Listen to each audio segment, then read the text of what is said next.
अस्सलाम वालेकुम दोस्तों। आज तकरीबन 27 दिन के बाद मेरी आपसे बात हो रही है। कुछ घरेलू मसरूफियात थी जिसकी वजह से मैं आपकी खिदमत में हाजिर नहीं हो सका, लेकिन आज से इंशाल्लाह हमारा जो सिलसिला जहाँ से टूटा था हम वहीं से शुरू करते हैं। और मैं उम्मीद करता हूँ कि आप सब मुझे पहले की तरह बहुत सपोर्ट करेंगे। तो चलिए आज की स्टोरी को शुरू करते हैं। दिसंबर की रात थी। लाहौर की सड़कें धुंध में छुपी हुई थी और हवा में एक ऐसी ठंड थी जो हड्डियों तक उतर जाए। मैं समझ रहा था कि ये बस एक आम रात है, मगर वो रात मेरी ज़िंदगी बदल देने वाली थी। वो सड़क, वो खामोशी और वो आवाज़ें आज भी कानों में गूंजती हैं तो मेरे रोंगटे खड़े हो जाते हैं। कुछ रास्ते ऐसे होते हैं जिन पर एक बार गुजरने वाला हमेशा खौफ का शिकार रहता है। अस्सलाम वालेकुम दोस्तों, कैसे हैं आप सब? अल्लाह से दुआ है आप सब खैरियत से हों और आपकी ज़िंदगी खुशियों से भरपूर हो। आप सबसे गुजारिश है कि अगर आप मेरे इस चैनल पर नए हैं तो लास्ट में इसको सब्सक्राइब कर लें। अगर आपको वीडियो अच्छी लगे तो लाइक के बटन को भी ज़रूर प्रेस कर दें। आई होप आप सब मुझे ज़रूर सपोर्ट करेंगे। तो मज़ीद खौफनाक स्टोरीज़ के लिए जुड़े रहिए नसीर हॉरर वॉइस के साथ और हमारी हॉरर फैमिली का हिस्सा बने रहिए। बहुत शुक्रिया दोस्तों। बढ़ते हैं आज की स्टोरी की जानिब। दोस्तों, ये स्टोरी वर्शान की है जिनका ताल्लुक़ लाहौर के नवाही इलाके से है। चलिए शुरू करते हैं वर्शान की स्टोरी उन्हीं की ज़ुबानी। मेरा नाम वर्शान है और आज भी जब दिसंबर की सर्द रातें शुरू होती हैं तो मेरे जिस्म पर एक अजीब सा बोझ तारी हो जाता है। ऐसा लगता है जैसे वो रात अब भी मेरे इर्द गिर्द कहीं मौजूद हो। वही काली सड़क, वही धुंध, वही खामोशी और वही चीज़ जो मैंने उस रात देखी थी। मैंने कभी किसी को ये बात पूरी तरह नहीं बताई। कुछ लोग समझते हैं कि मैं झूठ बोल रहा हूँ, कुछ हंसते हैं और कुछ चुप हो जाते हैं। शायद इसलिए कि वो मेरी आंखों में वो खौफ देख लेते हैं जो आज भी ज़िंदा है। लेकिन आज बरसों बाद मैं ये कहानी मुकम्मल बताना चाहता हूँ, शायद इसलिए कि ये बोझ कुछ हल्का हो जाए। वो दिसंबर की आखिरी रातों में से एक रात थी। मैं लाहौर के नवाही इलाके से एक शादी से वापस आ रहा था। मेरे साथ मेरे दो दोस्त थे, नुमान और बिलाल। हम तीनों मोटरसाइकिल पर थे। हवा में एक अजीब सी ठंड थी, ऐसी जो जिल्द के आर पार गुजर जाए। हाथों में दस्ताने होने के बावजूद उंगलियां सुन्न हो रही थी। धुंध छाई हुई थी और सड़क के किनारे दरख्तों की काली लकीर बस धुंधले साए लग रहे थे। मैंने हंसते हुए कहा, यार ये कैसी धुंध है, लगता है किसी ने पूरा दूध का टैंकर सड़क पर गिरा दिया है। बिलाल बोला, बस दुआ करो कि घर पहुंच जाए। ये बंद रोड का हिस्सा रात को वैसे ही बहुत डरावना लगता है। नुमान ने कहा, डरावना नहीं, बस वीरान है थोड़ा। दिन में तो सब कुछ यहाँ पर ठीक लगता है। मैंने गर्दन मोड़ कर देखा। बिलाल की मोटरसाइकिल की हेडलाइट्स बस कुछ फीट तक पहुँच रही थी, इसके आगे सिर्फ धुंध थी। हम गुलशन रावी से निकलकर बंद रोड के एक ऐसे हिस्से पर थे जहां आम तौर पर रात के वक्त कोई गाड़ी नहीं गुजरती। दूर कहीं कुत्तों के भौंकने की आवाज़ें आ रही थी, जैसे कोई चीज़ इन्हें बेचैन कर रही हो। नुमान ने इशारा किया, यार रुको ज़रा, मेरा मोबाइल गिर गया है लगता है। हम रुके। सड़क के किनारे इतनी खामोशी थी कि लगता था जैसे हवा भी रुक गई हो। मैंने हेडलाइट्स बंद नहीं की क्योंकि रोशनी के बगैर वहाँ मुकम्मल अंधेरा था, ऐसा अंधेरा जो इंसान के दिमाग में उतर जाता है। नुमान नीचे झुककर मोबाइल ढूंढने लगा और बिलाल सिगरेट सुलगाने लगा। मैंने सिगरेट का धुआं उठता देखा और अचानक महसूस किया कि धुआं सीधा ऊपर नहीं जा रहा, बल्कि बाईं तरफ किसी नामालूम सिमत की तरफ मुड़ रहा है। जैसे वहाँ कोई हवा का दबाव हो। मैंने गौर से देखा, धुंध के अंदर कुछ हरकत थी, एक साया सा, जैसे कोई औरत हो, सफ़ेद चादर में लिपटी, धीरे धीरे सड़क पार कर रही थी। यार वो देखो, मैंने इशारा किया। बिलाल ने देखा तो कहने लगा, कहाँ? वहाँ तो कुछ नहीं है। लेकिन मैंने साफ देखा था, वो साया थोड़ी देर ठहरा और फिर धुंध में गुम हो गया। मेरे दिल की धड़कन तेज हो गई, हाथों में पसीना आ गया। हालांकि सर्दी इतनी थी कि सांस भी सफ़ेद भाप बन रही थी। नुमान ने कहा, यार मोबाइल नहीं मिल रहा, शायद घर जाकर देख लूँगा। हमने दोबारा इंजन स्टार्ट किया। जैसे ही बाइक आगे बढ़ी, पीछे से किसी औरत के बोलने की आवाज़ आई, रुको ज़रा सुनो तो। मेरे पूरे जिस्म में झुरझुरी दौड़ गई। बिलाल ने इंजन बंद कर दिया। ये आवाज़ तुम दोनों ने सुनी? नुमान ने कहा, हाँ, जैसे कोई पीछे से बोल रहा हो। हमने पलट कर देखा, लेकिन वहाँ कुछ न था। मैंने कान लगाकर सुना। धुंध में दूर कहीं से किसी के पाँव के घसीटने की आवाज़ आ रही थी, ठक ठक ठक, जैसे कोई सड़क के दरमियान चल रहा हो। नुमान ने हल्की आवाज़ में कहा, यार यहाँ से निकल चलते हैं, मुझे कुछ ठीक नहीं लग रहा। मैंने इंजन स्टार्ट किया, मगर बाइक एक झटके के बाद बंद हो गई। दोबारा स्टार्ट करने लगा तो इंजन जैसे जम गया हो। बिलाल की बाइक भी बंद हो चुकी थी। हवा अचानक ज़्यादा ठंडी हो गई। सांस लेते वक्त सीना चल रहा था। हम तीनों ने बाइक्स एक तरफ खड़ी करके दोबारा इर्द गिर्द देखा। धुंध इतनी घनी हो गई थी कि हमें एक दूसरे के चेहरे भी वाज़ेह नज़र नहीं आ रहे थे। अचानक मैंने देखा एक चेहरा बिल्कुल सामने, धुंध में, सफ़ेद बेरंग, और आंखें जैसे खाली साकिट हों। मैंने चीखने की कोशिश की, मगर आवाज़ गले में अटक गई। चेहरा धीरे धीरे मेरे करीब आया। मैंने पीछे हटना चाहा, मगर मेरे पाँव जैसे ज़मीन से चिपक गए थे। फिर अचानक वो चेहरा ऐसे गायब हुआ जैसे कभी था ही नहीं। नुमान ने मेरी तरफ देखा, बात तुम ठीक हो? चेहरा क्यों सफ़ेद पड़ गया तुम्हारा? मैं बस इतना कह सका, वो कोई था यहाँ। बिलाल बोला, यार कुछ नहीं, ये सब वहम है। चलो चलते हैं यहाँ से, यहाँ कुछ अजीब सा लग रहा है। हमने बाइक्स दोबारा स्टार्ट की। इस बार किसी तरह इंजन चल पड़े। हमने तय किया कि किसी करीबी चाय के ढाबे तक पहुँचें, क्योंकि वहाँ कुछ रोशनी होती है। बिलाल आगे चल रहा था, मैं दरमियान में और नुमान पीछे। धुंध थोड़ी हल्की हुई तो सामने एक ट्रक खड़ा हुआ नजर आया, बिल्कुल सड़क के बीच में, बगैर लाइट्स के। बिलाल ने ब्रेक लगाई, हम भी रुक गए। मैंने आवाज़ लगाई, भाई ट्रक साइड पर करो। लेकिन आगे से कोई जवाब ना आया। हम तीनों उतरे, ट्रक के कैबिन तक पहुँचे। दरवाज़ा आधा खुला हुआ था और अंदर कोई न था। सीट पर बस एक पुराना कंबल पड़ा था और अजीब सी बू, जैसे बासी खून की। नुमान ने कहा, यार ये ट्रक खाली है, ड्राइवर कहाँ गया? उसी वक्त ट्रक के पिछले हिस्से से हल्की सी ठक ठक की आवाज़ आई। हम तीनों ने एक दूसरे की तरफ देखा। बिलाल ने कांपती हुई आवाज़ में कहा, यह आवाज़ क्या है? मैंने मोबाइल की लाइट जलाकर पीछे का दरवाज़ा खोला। अंदर कुछ नहीं था, बस एक गंदा कंबल और एक छोटी सी औरत की चप्पल। मैंने वो चप्पल उठाई, वो गीली थी, जैसे अभी अभी किसी ने पहनी हो। हम डर के मारे पीछे हटे। नुमान ने कहा, ये किसी का ट्रक नहीं लगता, ये छोड़ो और निकलो यहाँ से। हमने फ़ौरन बाइक घुमाई।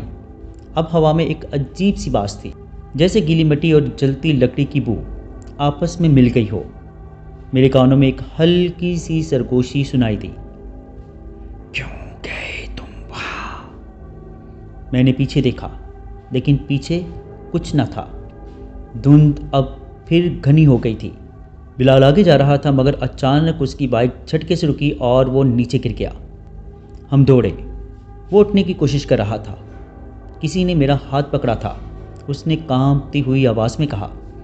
नुमान ने लाइट्स घुमाई, लेकिन वहाँ कुछ भी ना था, बस खाली सड़क। मैंने उसका हाथ पकड़ा। वाकई बर्फ़ की तरह ठंडा था, जैसे किसी ने बर्फ़ से पकड़ा हो।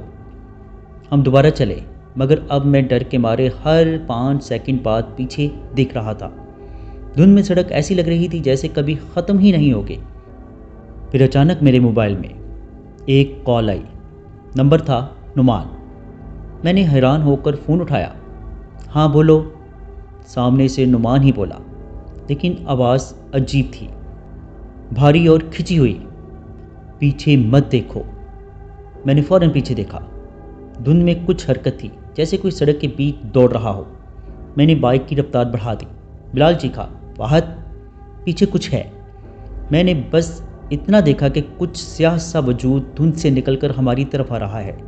फिर अचानक मेरी बाइक का इंजन बंद हो गया, लाइट्स बुझ गईं और सड़क अंधेरे में डूब गई। मैंने बाइक स्टार्ट करने की कोशिश की, मगर किक बिल्कुल जम गई थी।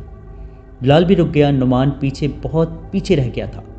नुमान, मैंने ज़ोर से आवाज़ दी, लेकिन कोई जवाब ना आया। बिलाल ने मेरी तरफ देखा। यार, वो पीछे कहाँ गया? मैंने मोबाइल की लाइट ऑन की, मगर धुंध ने सब कुछ निकल लिया। फिर वही आवाज़, रुको, कहाँ जा रहे हो? मेरे दिल की धड़कन इतनी तेज़ थी कि जैसे सीना फट जाएगा। मैंने दोबारा पुकारा, नुमान। दूर से किसी के कदमों की आवाज़ आई, फिर सांस लेने की तेज़ आवाज़, और फिर हर तरफ मुकम्मल खामोशी। हमने पीछे जाने का फैसला किया। बिलाल ने कहा, शायद गिर गया हो, चलो देखते हैं। हमने आहिस्ता आहिस्ता वापस जाना शुरू किया। हर कदम के साथ सर्दी ज़्यादा और ज़्यादा तेज़ होती जा रही थी। फिर अचानक लाइट की झलक पड़ी। नुमान की बाइक सड़क के बीच गिरी हुई थी और वो खुद गायब था। मैं दौड़ा, मगर जैसे ही करीब पहुंचा, ज़मीन पर कुछ देखा। मिट्टी में गहरे पंजों के निशान, इंसानी नहीं बल्कि किसी जानवर के। बिलाल ने कहा, ये क्या है यार? कोई जानवर क्या? मैंने कांपती हुई आवाज़ में कहा, नहीं, ये कुछ और है। फिर धुंध में एक साया दोबारा उभरा। इस बार वो वाज़े था, वही औरत, सफ़ेद लिबास में सर झुकाए आहिस्ता आहिस्ता हमारी तरफ आ रही थी। मैंने मोबाइल की लाइट उस पर डाली। उसके चेहरे पर कोई आंख नहीं थी, सिर्फ 2 स्याह सुराख जिनसे खून रिस रहा था। मैंने चीख मार दी। मैं और बिलाल ने बाइक्स वहीं छोड़कर दौड़ लगा दी। धुंध इतनी घनी हो चुकी थी कि हमें रास्ता भी ठीक से दिखाई नहीं दे रहा था। पीछे से वही आवाज़ आई, रुको, अभी बात पूरी नहीं हुई। मेरे पाँव कांप रहे थे, सांस फूल रही थी, दिल जैसे हलक में आ गया हो। बिलाल अचानक रुक गया। फहद, नुमान। मैंने पलट कर देखा, वो दोबारा पीछे देख रहा था। मैंने कहा, नहीं नहीं, देखो पीछे, भागो। मगर बहुत देर हो चुकी थी। बिलाल के पीछे वही सफ़ेद वजूद खड़ा था, हाथ लंबे, चेहरा खाली। मैंने बस देखा कि उसने बिलाल के कंधे पर हाथ रखा और बिलाल ज़मीन पर गिर पड़ा। मैंने चीख कर कहा, बिलाल, मगर आवाज़ जैसे किसी ने निकल ली हो। मैं भागता रहा। सड़क के एक मोड़ पर दूर रोशनी नजर आई, शायद किसी ट्रक की। मैं पूरी ताकत से उस तरफ दौड़ा। जब पहुंचा तो वाकई एक छोटा सा चाय का ढाबा था। वहाँ 2 लोग बैठे थे, आग के पास हाथ सेंक रहे थे। मैं हाँफता हुआ बोला, भाई, पीछे पीछे मेरे दोस्त। वो दोनों मुझे हैरानी से देखने लगे। एक बोला, किसकी बात कर रहे हो? तुम तो अकेले आए हो। मैंने कांपती हुई आवाज़ में कहा, नहीं, 2 दोस्त थे मेरे साथ। मैंने पीछे देखा, लेकिन सड़क फिर से धुंध में छुप गई। मैंने अगले दिन पुलिस को बताया। वो गए, मगर वहाँ कोई निशान ना मिला, न बिलाल, न नुमान, न बाइक। बस वही पुराना ट्रक और इसके अंदर एक चप्पल, वही जो हमने रात को देखी थी। उन्होंने कहा शायद वो लड़के कहीं और चले गए हों, मगर मैं जानता हूँ वो सड़क उन्हें निकल चुकी थी। आज भी जब मैं बंद रोड से गुजरता हूँ, मुझे लगता है कोई मेरे मोटरसाइकिल के पीछे बैठा है, सांस लेता हुआ धीरे धीरे मेरे कान के करीब आकर कहता है, अब तुम अकेले और ऐसा मेरे साथ कई बार हुआ है। मैंने खुद से वादा किया था कि कभी वहाँ नहीं जाऊँगा, मगर वक्त के साथ सब बदल जाता है सिवाय खौफ के। खौफ एक ऐसा साया है जो कभी नहीं छूटता, और वो सड़क, बंद रोड का वो सुनसान हिस्सा, वो अब भी मेरे ख्वाबों में आता है। 2 साल गुजर चुके थे, मगर बिलाल और नुमान का कोई सुराग ना मिला। पुलिस ने केस बंद कर दिया कि वो किसी हादसे में मारे गए, मगर मैं जानता था ऐसा कुछ नहीं था। मैंने खुद देखा था कि वो औरत या जो भी वो था उन्हें अपने साथ ले गई थी। उस रात मैं सो नहीं सका। कमरे की खिड़की से बाहर धुंध छाई हुई थी, बिल्कुल वैसी ही जैसी उस रात थी। एक लम्हे को लगा जैसे किसी ने मेरा नाम पुकारा हो। फहद। मैं चौंक कर उठ बैठा। आवाज़ धुंधली थी मगर पहचानी हुई, बिलाल की। मैंने लाइट ऑन की। कमरा खाली था, मगर वो आवाज़ अब भी मेरे दिमाग में गूंज रही थी। मेरा दिल बेकाबू हो गया। मैंने वहीं फैसला कर लिया, मुझे वापस जाना होगा। मैंने एक जैकेट, टॉर्च, मोबाइल और एक छोटा सा चाकू लिया और रात के 1 बजे घर से निकल गया। सड़क पर पहुंचा तो वही हुआ, वही सर्दी, वही वीरानी। हेडलाइट्स के सामने धुंध ऐसे नाच रही थी जैसे किसी ने सफ़ेद पर्दा तान दिया हो।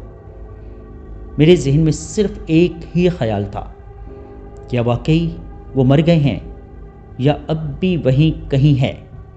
जैसे जैसे मैं आगे बढ़ता गया, दिल की धड़कन तेज़ होती गई। सड़क के किनारे वही पुराने दरख्त खड़े थे, खामोश, मुर्दा गवाहों की तरह। एक जगह पहुंचकर मेरा हाथ खुद ब खुद रुक गया। यही वो जगह थी जहां नुमान का मोटरसाइकिल गिरा था, जहां वो औरत पहली बार हमें नजर आई थी। मैंने टॉर्च जलाई। मिट्टी पर वही निशानात थे, अजीब पंजों के, जैसे किसी गैर इंसानी मखलूक के हों।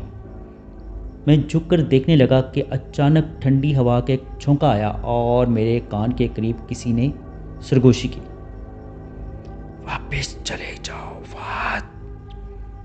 मैंने पीछे पलट कर देखा, लेकिन वहाँ कुछ ना था। मैंने हिम्मत जमा की और आगे बढ़ा। ट्रक वहीं था, वही पुरानी जंग आलूद बॉडी, वही खामोशी। दिल ने कहा अंदर मत जाना, मगर दिमाग ने कहा अगर यहीं से कोई सुराग मिल गया तो। मैंने आहिस्ता आहिस्ता ट्रक का दरवाज़ा खोला। अंदर अंधेरा था, मगर एक मानूस खुशबू थी। मैं पहचान गया, बिलाल का परफ्यूम। मैंने मोबाइल की रोशनी अंदर डाली। सीट पर वही पुराना कंबल था, मगर अब उस पर ताज़ा खून के डिब्बे थे। मैंने खौफज़दा आवाज़ में कहा बिलाल, और अगले ही लम्हे मोबाइल की रोशनी झपकी और स्पीकर से बिलाल की आवाज़ गूंजी, फहद हमें बचा लो। मेरे हाथों से मोबाइल गिर गया। मैं कांपता हुआ पीछे हटा, मगर दरवाज़ा खुद ब खुद बंद हो गया। मैंने दरवाज़ा ज़ोर से खोलने की कोशिश की, मगर वो अंदर से जैसे बंद हो गया हो। अंदर अंधेरा बढ़ता जा रहा था। मेरे मोबाइल की रोशनी खुद ब खुद बंद हो गई। अंधेरे में किसी के कदमों की आवाज़ सुनाई दी, जैसे कोई आहिस्ता आहिस्ता मेरे करीब आ रहा हो। कौन है? मैं चीखा। जवाब आया, हम हैं। मैंने आंखें फाड़कर अंधेरे में देखा, 2 धुंधले साए बिल्कुल मेरे सामने। मैंने उनके चेहरे देखने की कोशिश की। वो नुमान और बिलाल थे, मगर उनकी आंखें स्याह थी, जैसे अंदर कोई ज़िंदगी ना हो। मैंने रोते हुए कहा, ये तुम हो? मैं तुम्हें ढूंढने आया था। बिलाल ने सर्द आवाज़ में कहा, हमें यहाँ से नहीं निकलने दिया जाएगा। ट्रक के बाहर से एक चीख सुनाई दी। दरवाज़ा झटके से खुल गया। मैं दौड़कर बाहर निकला। धुंध में वही औरत खड़ी थी, सफ़ेद लिबास में, सर झुकाए। उसके कदम ज़मीन पर नहीं, हवा में मुअल्लक थे। वो आहिस्ता आहिस्ता मेरी तरफ बढ़ी। मेरे कानों में एक धीमी सी सरगोशी गूंजी, क्यों आए हो? जो चले जाते हैं वो दोबारा नहीं आते। मैंने चाकू निकाला। मेरे हाथ कांप रहे थे। मैंने चीख कर कहा, तुमने मेरे दोस्तों को मारा। वो हल्का सा मुस्कुराई। मैंने उन्हें नहीं मारा, वो खुद आए थे, तुम्हारी तरह। फिर उसने हाथ उठाया। हवा अचानक इतनी सर्द हो गई कि मेरा सांस रुकने लगा। मुझे याद नहीं कि फिर क्या हुआ, बस इतना याद है कि मैं ज़मीन पर गिरा और धुंध मेरे इर्द गिर्द छा गई। जब आँख खुली तो सूरज निकल चुका था। मैं बंद रोड के किनारे पर पड़ा था, बिल्कुल अकेला। ट्रक गायब था। मेरे मोबाइल में कोई सिग्नल नहीं था। दिल चाहा चीख मारूं, मगर आवाज़ नहीं निकली। मैं वापस घर पहुंचा तो माँ ने हैरान होकर पूछा, फहद तुम कहाँ थे?